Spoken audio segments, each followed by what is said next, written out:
Now that we can connect to our MySQL server, we are going to go back to Spark and just push some data from Spark into MySQL. Sounds good. Sounds good. We're not really going to focus on using our game data. We're just going to create some dummy data and push that over. Oh, just to check that it works. Yeah. In fact, you know what? Let's do something more interesting. Let's take this query. What's this query? This is the completion rate. Let's take this completion rate query and we'll say, how do we convert this query, which just spits out some stuff, spits out results. How do we get these results into a data frame and then push that data frame into MySQL? But why wouldn't we go straight to MySQL?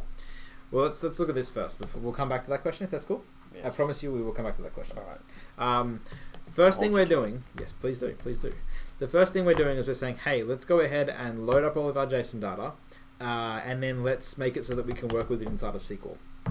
But if we're working with it inside of SQL, we can't actually write anywhere because SQL is a selecting thing. It's just going to run a query and then it's going to show us the results in our notebook. But we want to get the data from the query and push that somewhere else. Yes. So let's take this long query that we've written because it just happens to be right there.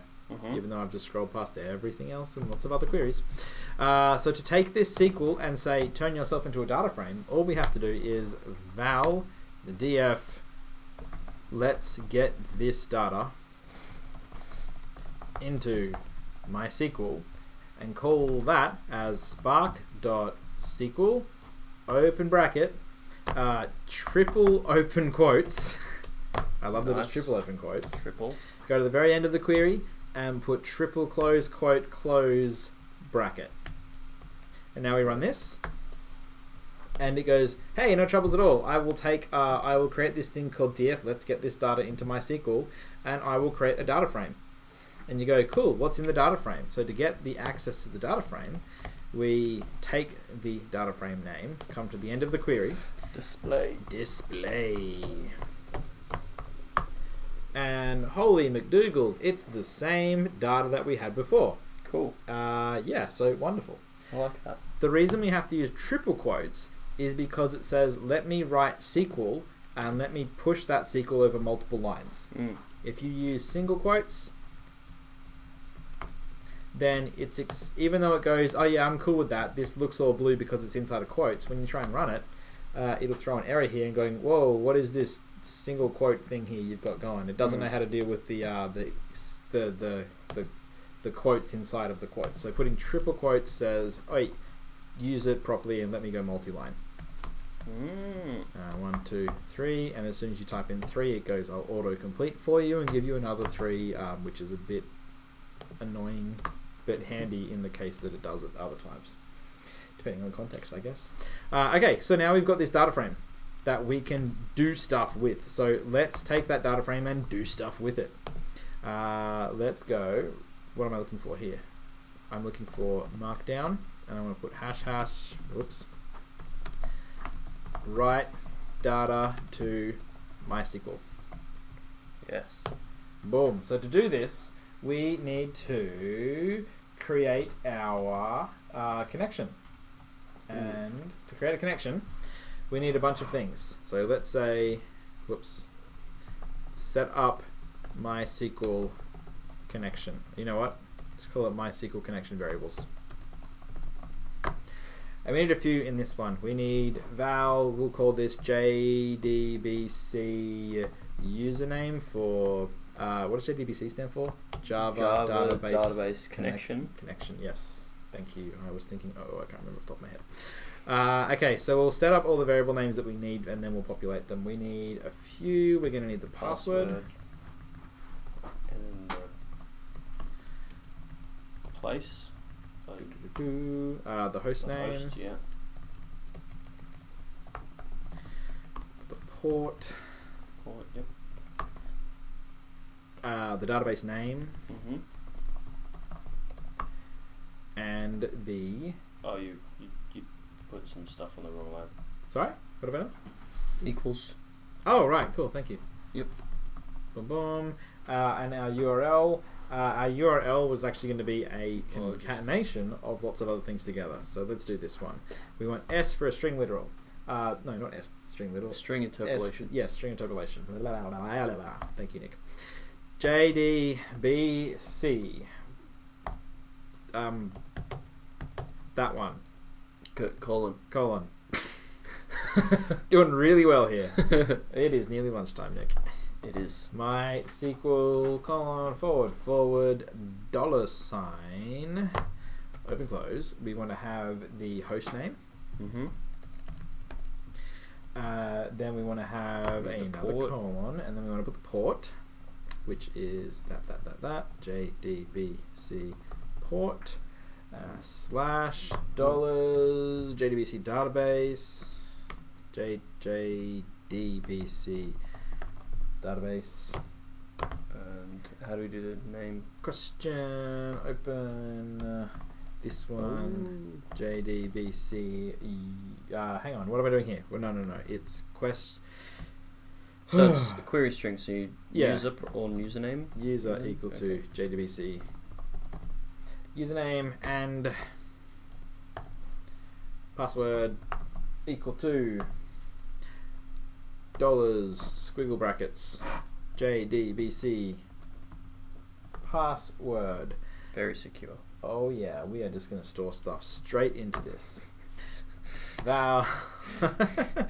We need some connection properties, which is really empty. Properties. You need to have this one, but really we just go new java.util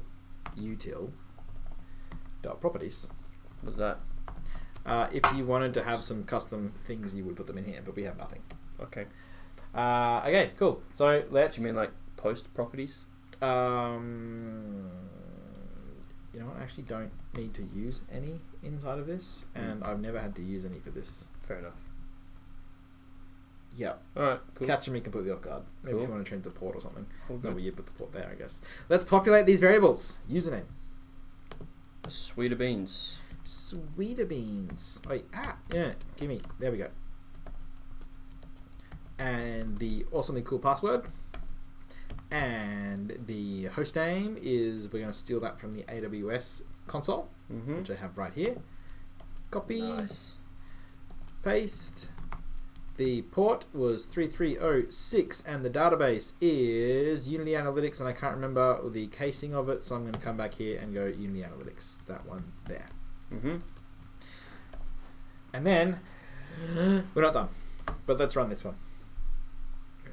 So this one here just enables us to be able to change our server name to be somewhere else, or change our port, or change our username and password, and just have this one JDBC URL. You know what's going to be a problem?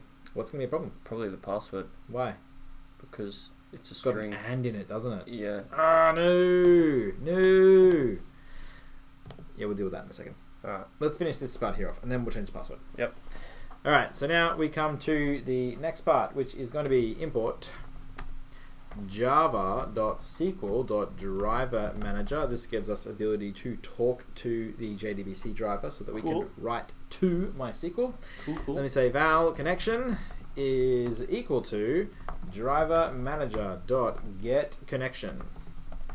And then we pass in the JDBC URL and the JDBC username and the JDBC password. I love that even though you've got this URL that has username and password in it, you've still got to pass in the username and password.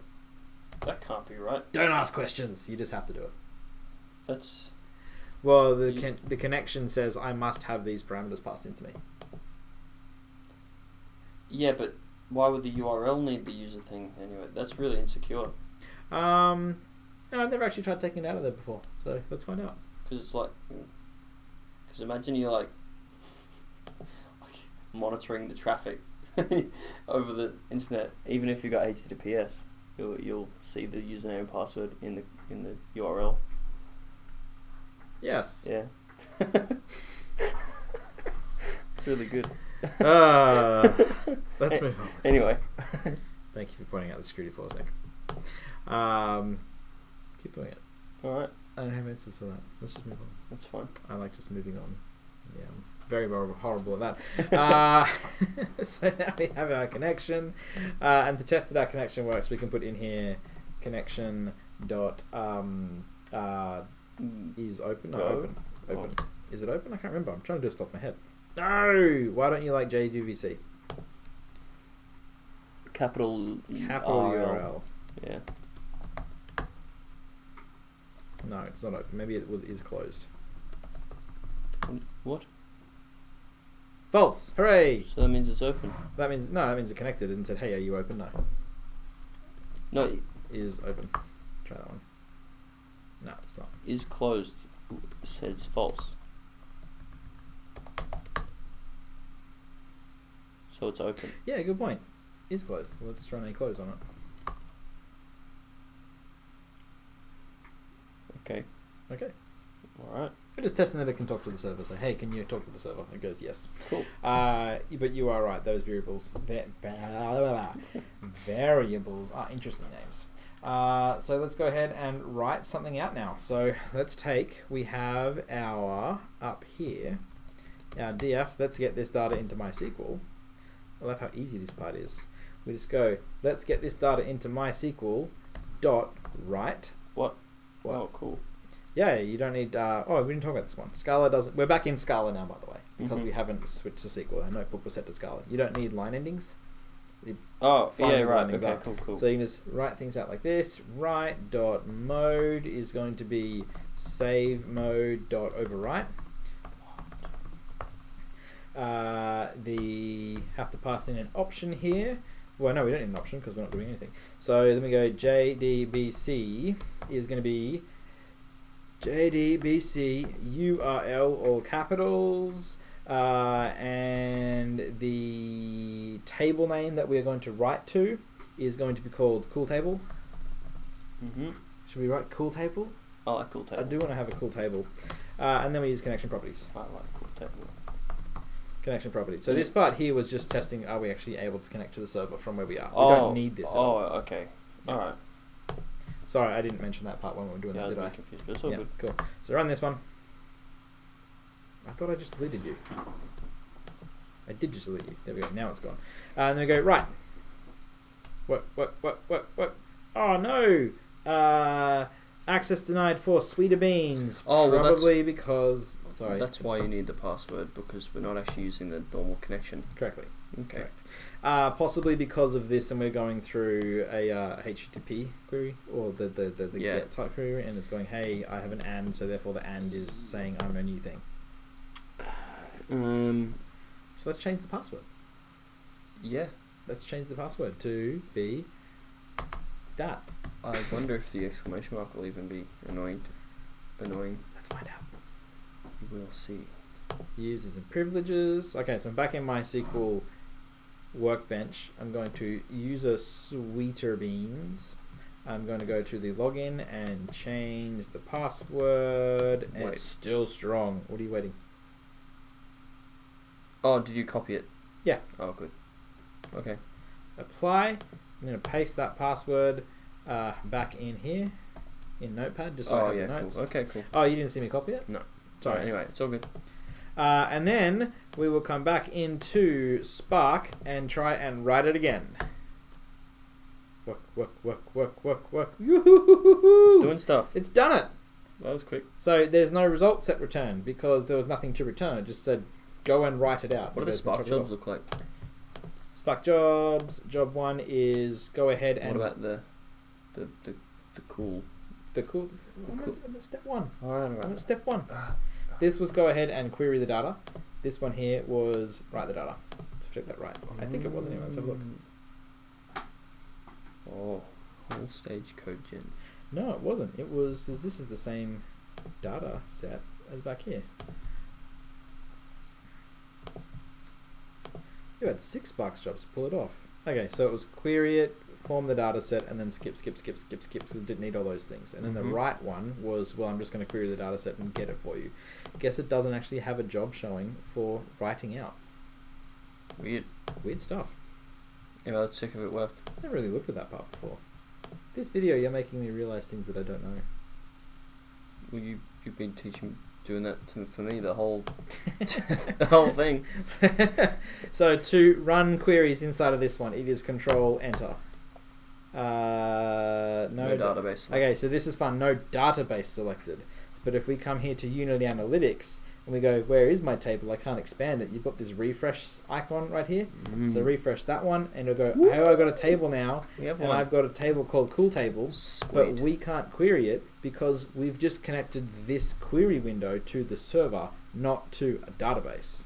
So we do this with use Unity Analytics.